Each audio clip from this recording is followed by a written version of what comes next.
Jen Scumaci, the artist formerly known as DJ Scooch. Welcome to Make a Mixtape.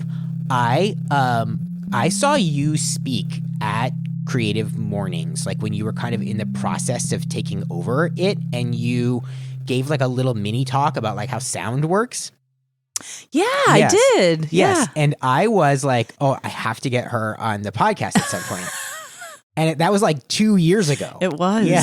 It was. So now I finally worked up the nerve to ask you. I felt like I needed to do a good job. So, we're going to talk today about the music of your life and how it relates to your life. And I think the most important thing is to kind of start with like who you are and what you do. So Cool. Tell the people who are listening who you are and what you do. Awesome. Well, first of all, thanks for having me on. This is awesome.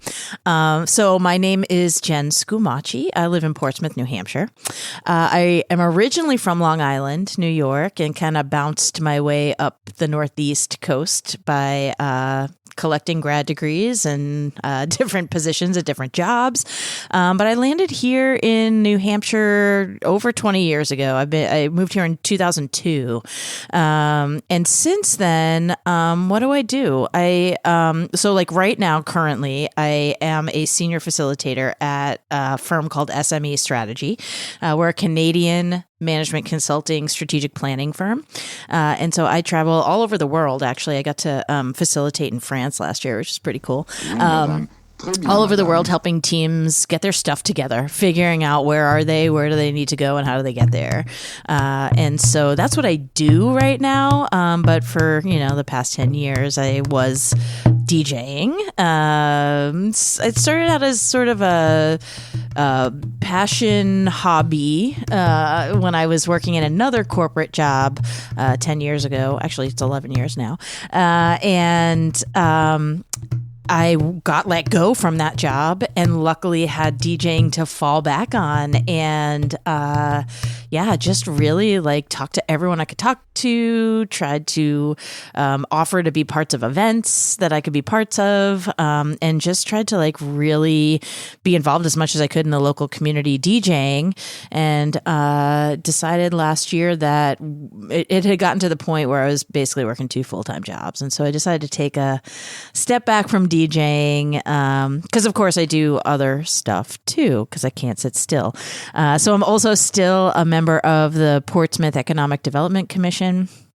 And I'm also a board member for Cultivate, which every year hosts BIPOC Fest in this year. It's going to be on August 17th, and PharmaQ with the Heritage Harvest Project, which happens on June 29th this year. So yeah, really excited to just and of course, Creative Mornings, hosting and organizing Creative Mornings. So, I've got these volunteer things that I do that I love, that I get to give more time to now that I've hung up the headphones, so to speak. And, but music's still such a big part of my life. So I'm excited to be here and talk with you about some of these songs that, have impacted me over time. Yeah. And, as far as like the retiring from DJing, you really you were on the mountaintop. You made it to the top. So I understand why you walked away. There was a time when it was like you could not be in a place where there was any sort of like bass sound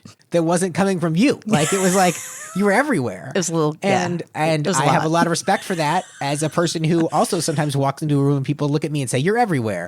Yeah. I think that's like the highest compliment. So let's talk about you and your life through music, and we'll start by talking about a song that reminds you of your childhood, for which you have selected every New Kids on the Block song. Yes, that's accurate. Talk to me about the New Kids on the Block. Oh, gosh. My first loves. I was obsessed. I don't even remember the first time I learned about them, but I remember being like instantly obsessed with them and being obsessed with them from like longer than any of my other friends were too. So like I was in like 5th grade, I think, and everyone was crazy for them. And who was, Joe, who was into Joey, who was into Jordan, who was into Donnie, whatever. Jordan, and that's it. Jordan Knight, baby. Yeah. I One knew of the most handsome people I've ever seen up close in my life. My sister had a Jordan Knight Barbie doll. I still do. Actually, excellent. I told you I have a whole box of paraphernalia. I've got the dolls, I've got puzzles, I've got pins and buttons and all the things, and so much that I got rid of too. But I loved, I mean, and of course, so this is 1990, right? When I'm 89, 90, when pop music is just still exploding, right? And so I just loved I loved the music. I loved that I could sing ballads. I loved that I could dance to the, up-tempo pop songs. And then one of the specific things I remember is going back, because I found them during Hanging Tough, their second album. And I was like, oh my gosh, they actually have another album. And on their first album, they actually had like rap songs, which is like, I found that. And I think that's really how I started to get into like hip hop and rap stuff through New Kids on the Block. Wow. It's a little weird, I think. I don't know. Well, I mean, so statistically, there probably aren't that many people that had that path, but there probably are a few. Yeah, probably. There are a few. Everybody finds their way in somehow. There are people who talk about like, discovering like, hearing the parody versions of songs first and then discovering they like that song. Like, they heard the Weird Al version of like Amish Paradise and then that like led them to Coolio. So, it takes all paths, basically. I guess so. Yeah.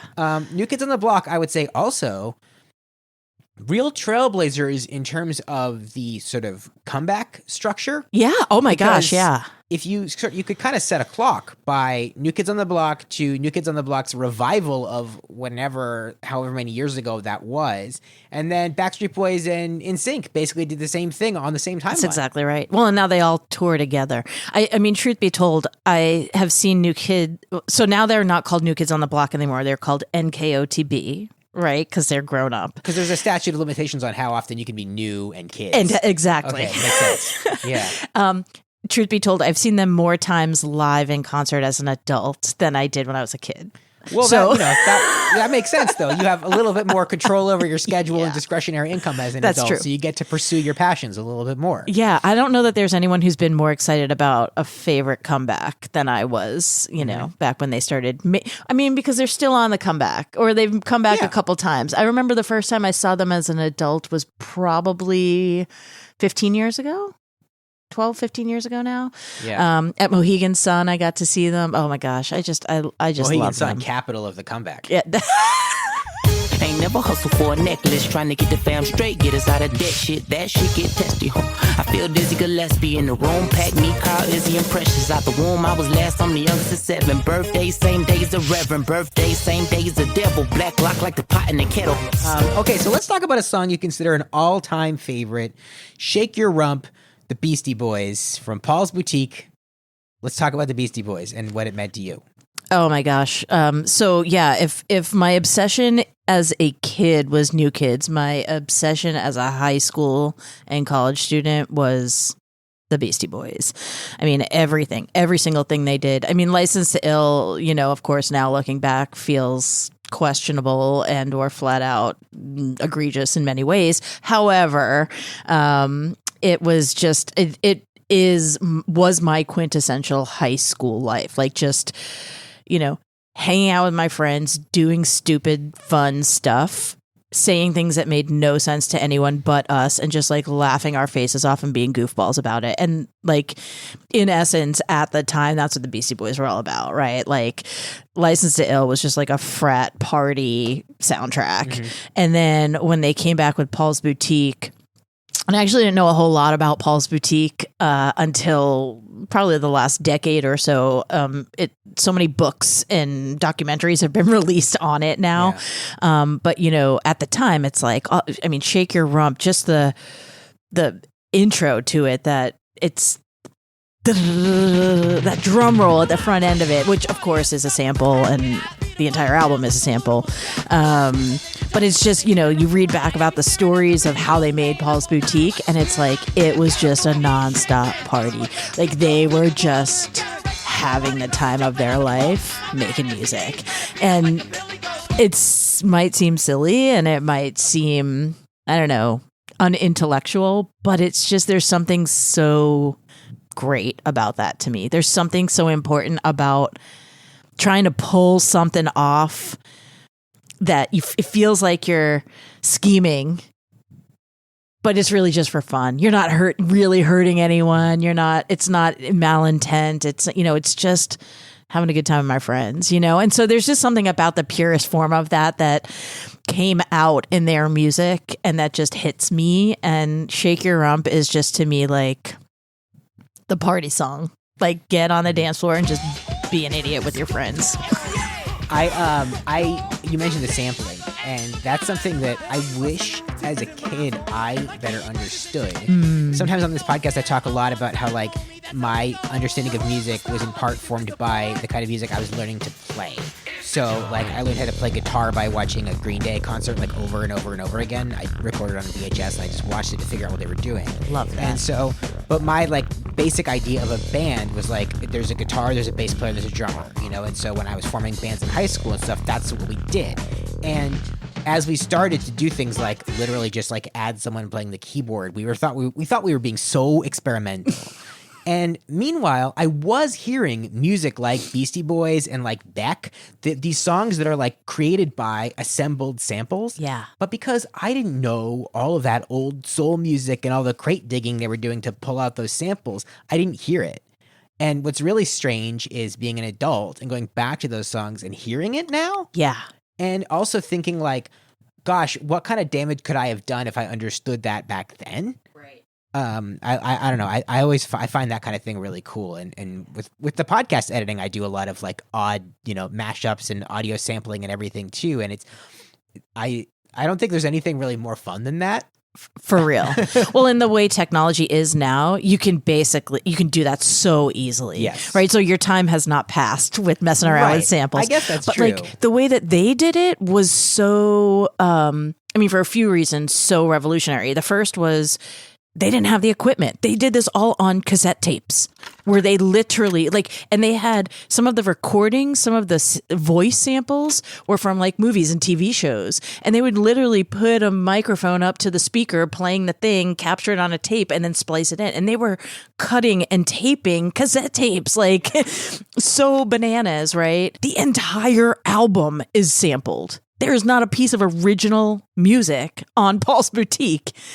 Every single thing is a sample. So it's not like they were incorporating samples. They were taking the samples and making new songs out of them entirely. And that's all that was in the songs and just rapping over it. And to me, that's epic. And they all could play instruments too. And they were they're pretty good. Yeah. So it's almost like an act of restraint. Yes. Actually, I just watched the documentary Sly Lives. Jay Childs was just telling me about this. Oh, yes. Yeah. He also told me about it. So, and there's actually an amazing sequence where they talk about, so Jimmy Jam is explaining basically how they built the beat for Janet Jackson's Rhythm Nation, which is like core track for me. Yeah. And what's amazing is he's demonstrating on the old equipment how the like sampler would work basically. And it's like, he's like literally hitting this trigger every 6 seconds to get the loop to keep playing. And I thought, wow, that is not only how cool is that, but also like we used to be a proper country,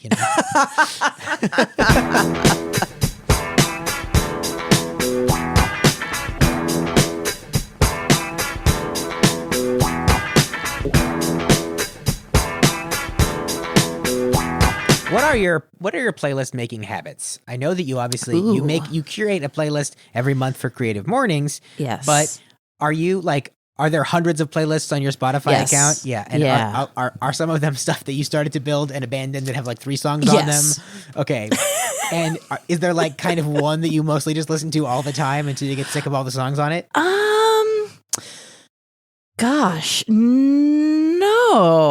I really do bounce around quite a bit depending on my mood. So, so several of your boxes that you're checking are the same as my toxic playlist making habits. So but the biggest problem I have is that like a while ago, I got tired of having like hundreds of playlists, and I moved all of them into my liked songs on Spotify and deleted all the playlists and just started like shuffling through. But this is well known and objected to among many people. Spotify doesn't really let you shuffle.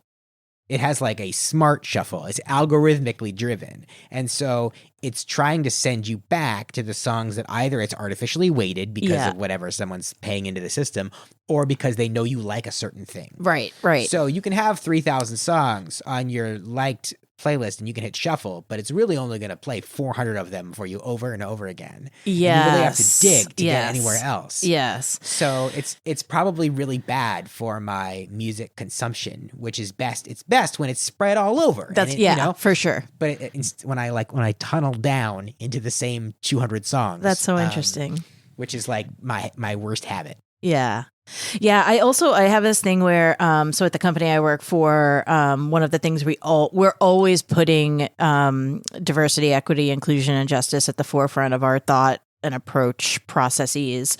So one of the things I do for funsies is I make a playlist for like affinity months for our team too. So so this month being April, I had made a neurodiversity playlist, which featured artists who are outwardly neurodiverse. And then I made a playlist to celebrate Arab Heritage Month. And so I have had those two sort of like, so I think the diversity of my playlists is strong, and so I never just put on my liked songs and try and shuffle them. I always put on a playlist specifically, and it's rare that I'll listen to the same playlist all the time. Intentional listening. It's also because I can't sit still, either physically or mentally. Like mentally, I need to hear different stuff all the time. It's a thing that gets talked about on this podcast a lot, and just kind of among my friends a lot, is like this idea that none of us can really tolerate silence. So it's like, if there's a moment, if I'm like washing dishes and I like didn't put music on before I started, I'm like, it's weird. I've wasted the last 7 minutes. Yes. And it's a strange way to think, but yes, I'm like kind of always playing something. Do you listen to music while you work? Like do work? Sometimes. Yeah. Fortunately for me, I get to do cool things at work, and a lot of what I do right now is I've been doing a lot of video editing. It's become an increasingly huge part of my job, to the point where it's basically just become my whole job. Yeah. And so you can't really listen to music when you're editing. Although I have found ways. Like I've found ways where it's like, okay, I'm just going to go combing through all of my B-roll footage right now. So it doesn't matter what the sound is. So I can listen to music while I do it. Yeah. But when I was doing more writing for a job, I was listening to way more music while I was doing it. Yeah. Yeah. Same. Like if I'm just working at my desk solo, I've always got music on. But then, a lot of my days are in facilitations with teams, either in person or virtually. And obviously, I can't just drop a fresh, funky beat while I'm trying to facilitate a strategic plan. But yeah. Well, you could put on like the back. I used to be a corporate trainer. And I learned early on how to like hijack the PA system in the training rooms. So that I could put on music during the training, because it was like, we're going to be in there for like 6 hours. Like I'm going to put some music on throughout the day. Yeah. Yeah. It does bring a different energy for sure. Yeah. So, all right, let's talk now about a song that, oh my gosh, I have too many things open. Let's talk about a song that lifts your mood. And that is Jennifer Tommy. Oh, Jennifer. Oh, yes. So yeah, first of all, like I love De La Soul. I feel like De La Soul, Tribe Called Quest, this is like it's not only is it kind of like the ideal version of hip hop, it's also like, to me, it's the most like easily crowd pleasing music that you can find. Yes, Jurassic 5, for sure. Throw that on, everybody's happy. I got to see Charlie Tuna perform at. I saw that on your Instagram. What a voice! What a voice and stamina of the voice. Yeah. There's just something about. Some of it's characterized as Daisy Age music, right? And the Beastie Boys get thrown in there a lot too. And there's just something about that specific style of hip hop and rap that, whether you listen to it all the time or not, when you hear it, you're like, this is cool. This is good stuff, right? So yeah, I mean, De La, Long Island. I grew up on Long Island. They're from Long Island, and so instant connection there for me. Access to her code. Love struck dove is dove's mode. Took a look, dropped my books. Jennifer, oh Jenny. For years, I was a prolific reader of rapgenius.com, because I loved hearing rap music where I didn't know like 90% of the terminology, and I was like, let me get in here, let me understand. I want to learn all of this stuff. I want to understand. And I always forget that resource exists because I love listening to like 90s hip hop and hearing all of this slang that you're like, this has been out of rotation for so long that I don't really know what it means, but I would love to learn. So Andy Samberg has a podcast with the other guys in the Lonely Island and Seth Meyers, and the nominal subject is like they go episode by episode through their time on Saturday Night Live. So they did one about Roz Trent, which was their like white Rastafarian character. And this podcast is amazing because it's like 45 minutes of these guys breaking down every single like dance hall music reference they made in this song because they grew up listening to it. Sure, yeah. And so there's like a 60 song playlist on Spotify you can find now that's all the references. And it was so fascinating because I didn't know anything about any of that. Yeah. So is it like Murder, She Wrote and Action and like, oh man, yeah, those reminds me of Sweet 16s and Long Island in the 90s. There's a great movie. It's only 65 minutes. It's very short, which is cool, but it's called Lovers Rock.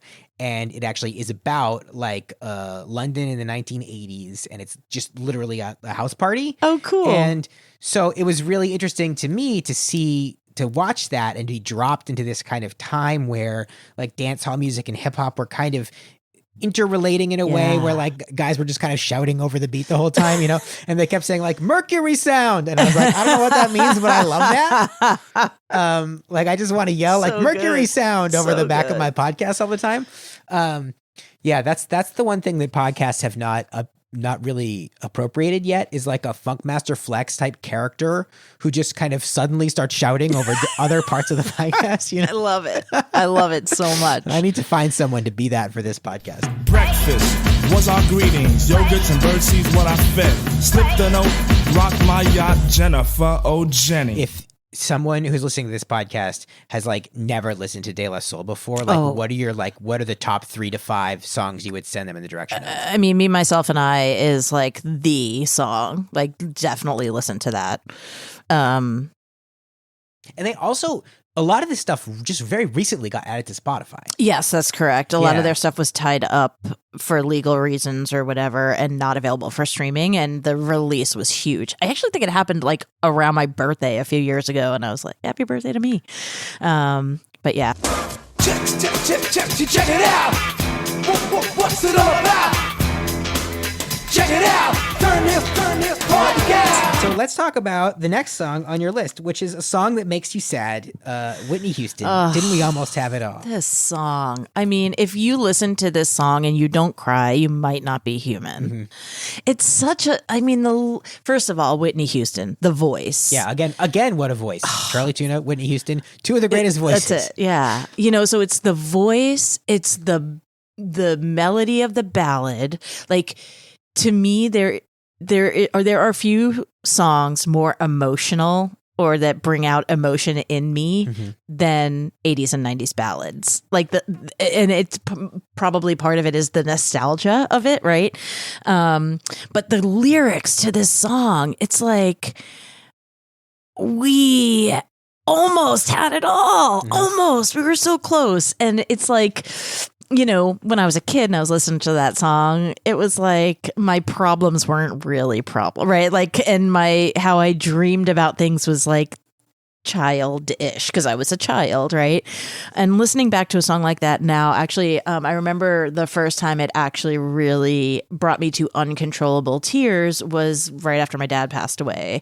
And I was just listening to it and, the lyrics just started coming to me and I thought to myself, oh man, wow.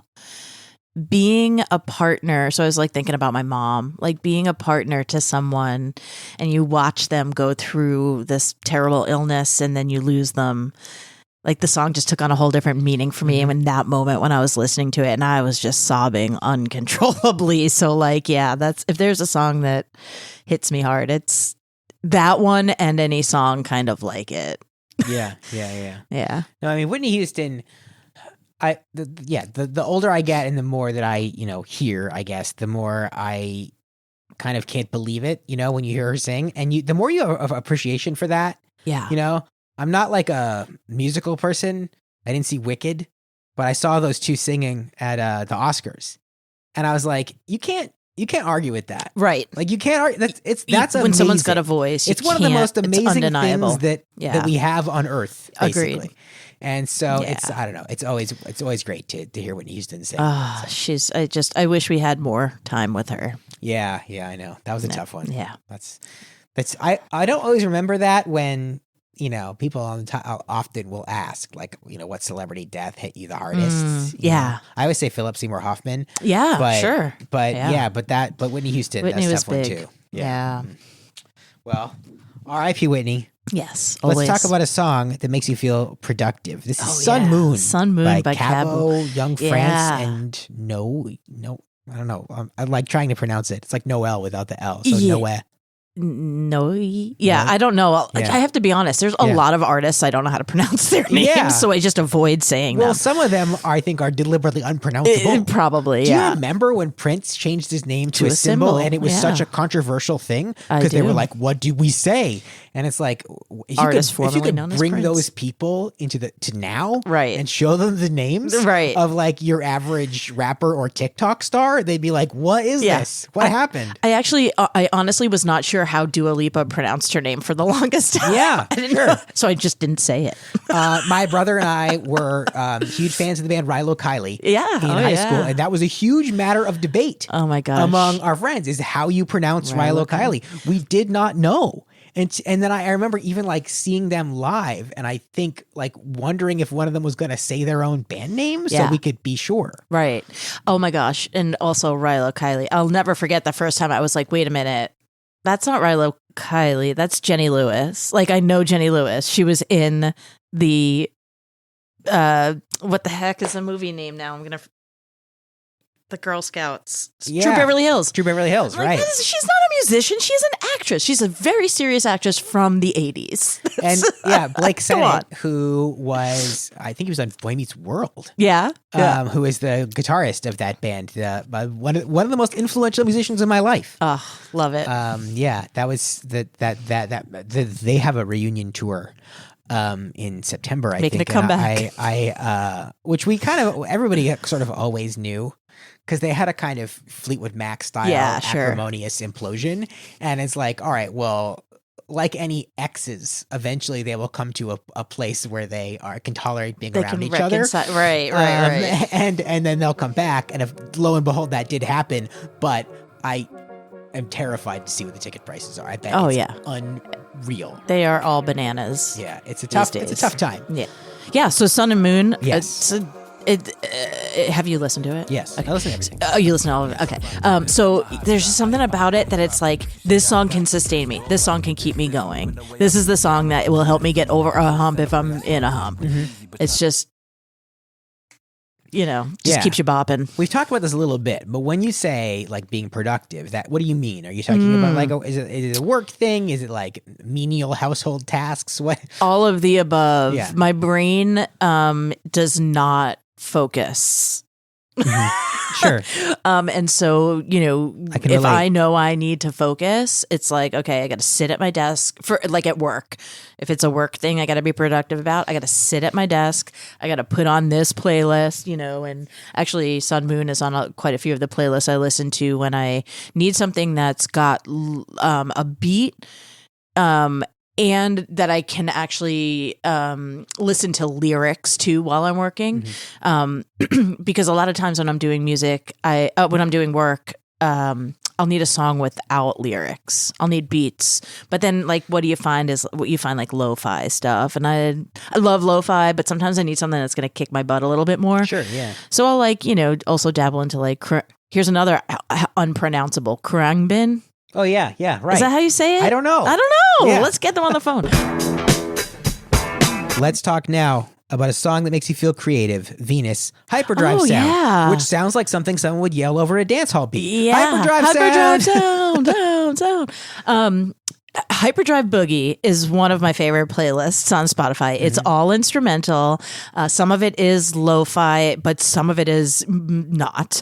And in particular, like when I was thinking about creativity, I was actually thinking to myself, creativity, okay.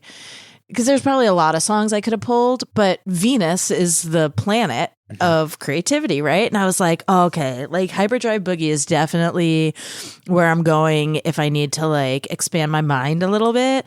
And I was just flipping through some of their stuff and I was like, Venus, that's it. That's the one. So yeah, it's a good, like feel good, expand your mind. Like if you want to get expansive, which is kind of how I think about creativity, that's the jam. Yeah, interesting. So when you think about creativity, what sort of creative acts are you talking about? Yeah, so sometimes it's like thinking. Like sometimes it's like I have a client that they're going through a specific challenge and all of the tools that we've used aren't helping with a breakthrough. And so sometimes I just need to like have time at my desk to sit and like look through my notes and think, like do nothing but think. Sometimes it's like, I don't know, a specific part of our house. Like we really work on our house a lot. And like, so for those of you listening, we're sitting in my basement right now and like I'm looking around here and I can remember specific moments where like Monica, my wife, and I would just like sit in a corner of this basement and just kind of be like, what are we going to do with that spot over there? Or we've got this piece of art. What are we doing with this thing? Right. So like sometimes it's creativity around like, what are we doing in our space? And, you know, it certainly used to be, although it's not anymore, creativity around like getting prepped for DJ gigs. Like, you know, what is the vibe I really want to curate at this thing? Like, I get the feel for what this event is going for. How can I match and then elevate that vibe, you know? And so, like, so I guess, I don't know, it's not often building anything with my hands. It's more like thinking activities. Side question. Yeah. When you are kind of, when you're catering to the vibe of an event, are there times when you're not totally sure? Or do you have like a backup plan if you get there and you're like, wait, this is actually a different vibe than I expected? That's a great question. So I typically try whoever the point of contact is on a gig, I try and talk to them on the front end to see what vibe they're going for. And if it feels different from what I was thinking, I'll share it. And I feel like there have been times where someone has said something to me and I'd be like, all right, well, and what do you think about like songs like this? And they'd be like, oh yeah, cool. Then I'm like, okay, great. Like, so I wasn't thinking about it wrong or what, you know, so, but like in terms of like a backup, I mean, I always brought 2 laptops with me to every event. One of them is my performance laptop that I play on, and the other one is for downloading. So like if I am in a jam and I need to change the vibe, I can basically get access to any song, right? This is like the modern equivalent of like the 2 turntables, you know? Yeah, I guess so. Laptops. Yeah, exactly. 2 laptops and a microphone. Yeah.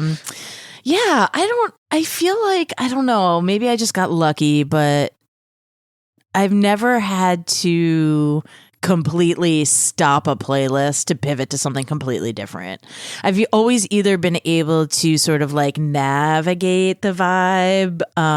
You know, I mean, so much of DJing is watching the crowd, watching like you think about Bachfest at Liar's Bench, and, you know, I do some silly stuff when I've DJ'd there before, like stuff like a German remix of or cover of Shoop by Salt and Pepper, right? So like, and so some of it is like kind of like being like, I'm gonna keep these in my back pocket, and if I drop something where I think like I see a few heads bopping, I'm going to try let's slide this other thing in here and see what they think, you know, and then like I drop something in and people are like, oh, and I'm like, all right, now I know which direction I got to go in, you know? Yeah. I like that. So it's like it's a forking path, basically. I would say many forks. There's many forks often. And even like the same event year over year can have a different vibe, you know? But yeah, I mean, that's the fun of DJing is connecting to the audience, connecting to the crowd, and just, you know, making a great event even better because you provided the soundtrack.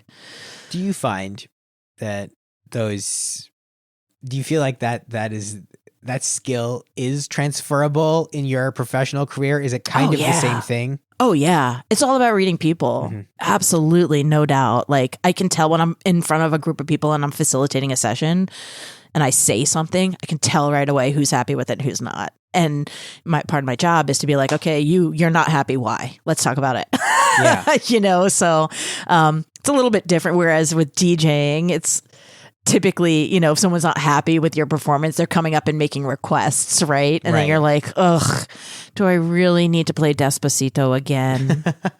Come on, aren't we over that yet? So yeah, there's definitely connections there. It's that similarities for sure. Yeah. Do you find that it's easier to like empathetically read large groups of people than it is to in like a one-on-one thing? Is your particular talent for reading people better in the aggregate? I don't know if it's better, but I have to say that I think it brings a different enjoyability to me. So I enjoy being connected with people one-on-one or in small groups. And I also enjoy being in large groups. But the difference is when I'm in a large group, I'd prefer to be like kind of up and removed from the group. So like being a DJ is perfect, or like it makes me think of when I was in high school. I played softball and I was a catcher. I loved having I want to see the view of all of it. I don't want to be in it. I want to be around it and like slightly removed from it so I can kind of like see everything and, so yeah, I don't know. That's an interesting question. I think it's about where I pull my energy from too. It's hard for me to be in a large group of people in the middle of it. There's something that pulls from my energy weirdly. Whereas if I'm around a big group and I don't have to be right down on the dance floor in the crowd, I can connect to the energy a little bit better. Yeah.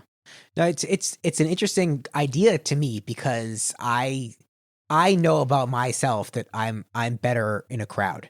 Yeah. Like I'm better talking to a group of people than I am at talking to one person. And yet here we are. Well, that's true. Maybe that's why I do this. Maybe that's why I do this is to try and stretch Challenge that yourself. muscle. Yeah, sure. But I just know that like I've known for a long time that a lot of other people are kind of like resistant to talking to lots of people. And it's something that over time has gotten easier and easier for me. I used to wait tables at the Hard Rock Cafe. And Love it. I used to always be the one they would make do like the birthday thing. Songs, yeah. Well, because we couldn't sing. We could, now you can, but at the time it was like, they literally were like, you can't sing happy birthday because you'll get sued. That was when the representatives of Mildred and Patty Hill were really on their reign of terror. So we kind of just did like a big announcement.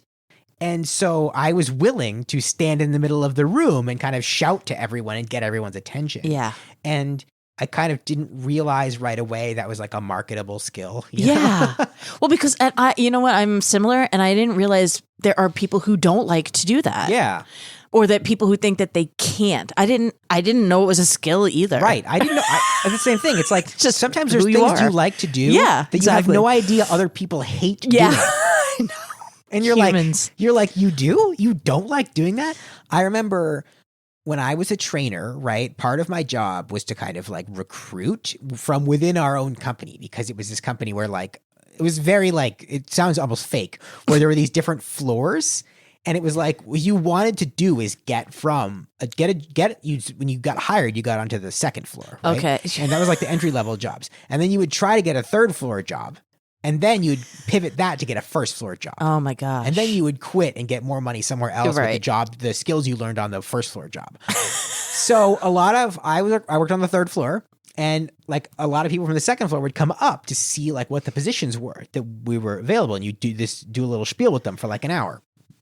And I would really sell people on how different and problem-solving oriented this particular job was, because I thought that was the coolest thing about it, was that like every single day, we work with the federal government. So every single day you walk in and you have no idea what happened. Something crazy could happen and you have to figure it all out. And I remember talking to a guy who was specifically like, that sounds like the worst thing in the world to me. And I was like, it does? And he's like, yeah, I love that my job is exactly the same every single day. I come in, I put my head down, I do the same things. And then that's what I need. Yeah. And I was like, I can't imagine that. Right. And it was so like radically strange to me to have to like make that adjustment. But it was really important, I think. Yeah. Humans are fascinating, aren't we? Oh, we're just fascinating. All right. So let's talk about a song you associate with a good memory. Push It, Salt and Pepper. I have to tell you, when I listened to this song again yesterday, I hadn't heard it in a while.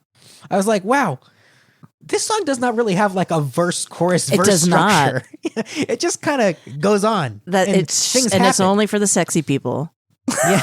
Yes, absolutely. There might be there's like 32 bars of just like nothing, and then there's kind of a chorus, and then like another instrumental break, and then like there's a very late breaking like first verse. It breaks all the rules. Yeah. But the reason that it reminds me of a good memory is because I actually danced on stage with Salt and Peppa to it. Really? Yes. Wow. One of my all-time favorite memories. We were having a massive snowstorm here. This was like, I don't know, 6-7 years ago. 8 years ago, maybe.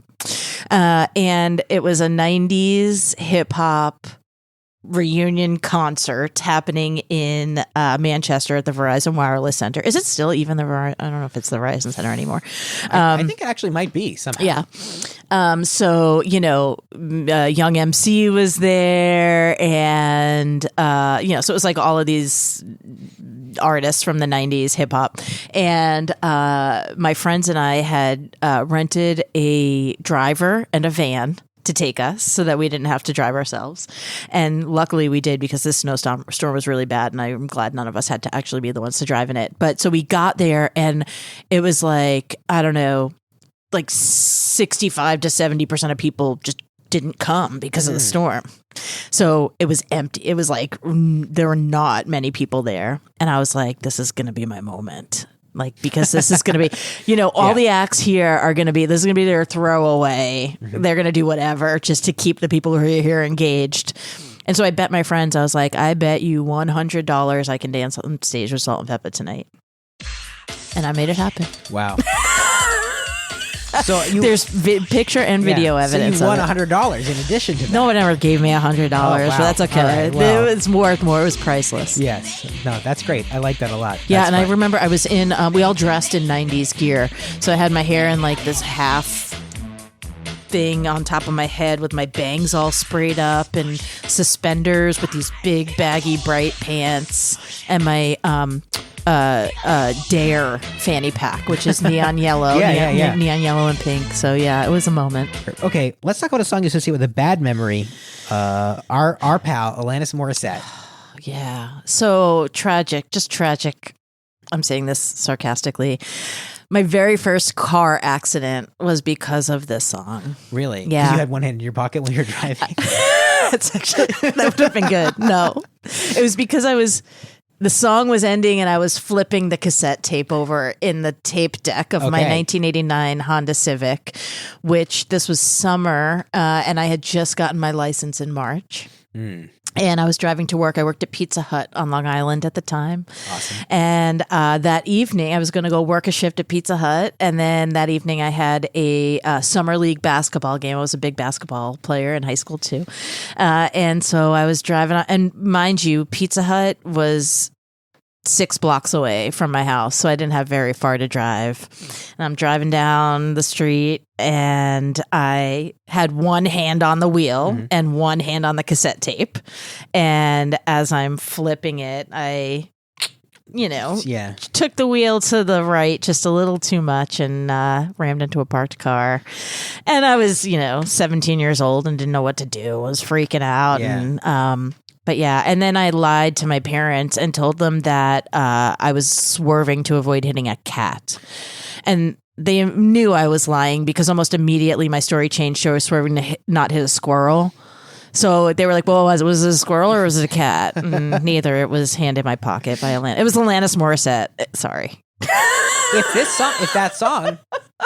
If only this song had been a little bit longer, like 30 seconds Honestly. longer, that car wouldn't have been there when you That's- swerved. You would have that's been able to right. recorrect. And That's exactly right. what's funny about this one is, like, obviously Alanis Morissette had like a cultural chokehold in like my peak MTV watching years. So I heard this song a lot.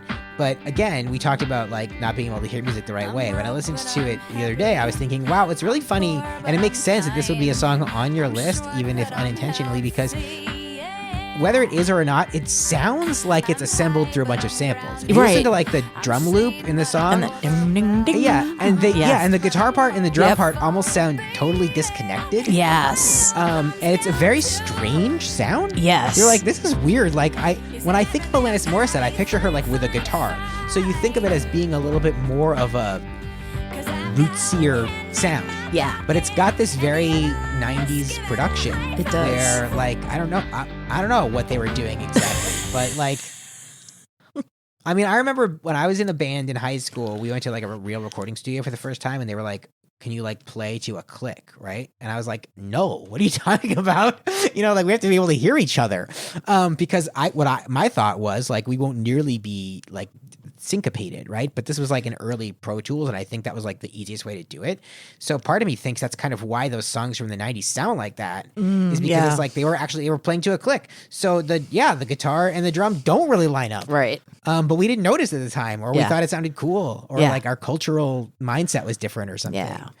We had a more tolerance for imperfection in our music. Yeah. And that's what that whole song is about, right? It's about like all of the things we hold that seem like imperfections and perfections like at the same time, which I think just puts the whole other layer to it. And that's actually what I love about that song. That's one of my favorite songs of all time. And I fully believe that time is always like there's no future, past, present, right? Like time is always happening. All things are always. So I am convinced that on some timeline I wrote that song with Alanis Morissette, that she wrote it for me and with me because it describes me in so many ways so well. Alanis Morissette also one of the few like an iconic portrayal of God. Oh my gosh! In Dogma, Dogma. Have you seen that? It's being have like I reissued. seen it? I'm a yes. I know you're a Kevin Smith head. I'm a huge Kevin Smith fan. Yeah. I actually just rewatched Dogma a few weeks ago while I had the flu. I would be very curious about revisiting it because I haven't seen it in a long time. I think I have the DVD somewhere, but they could not have cast a better God. It was literally perfection. A very ahead of his time kind of move.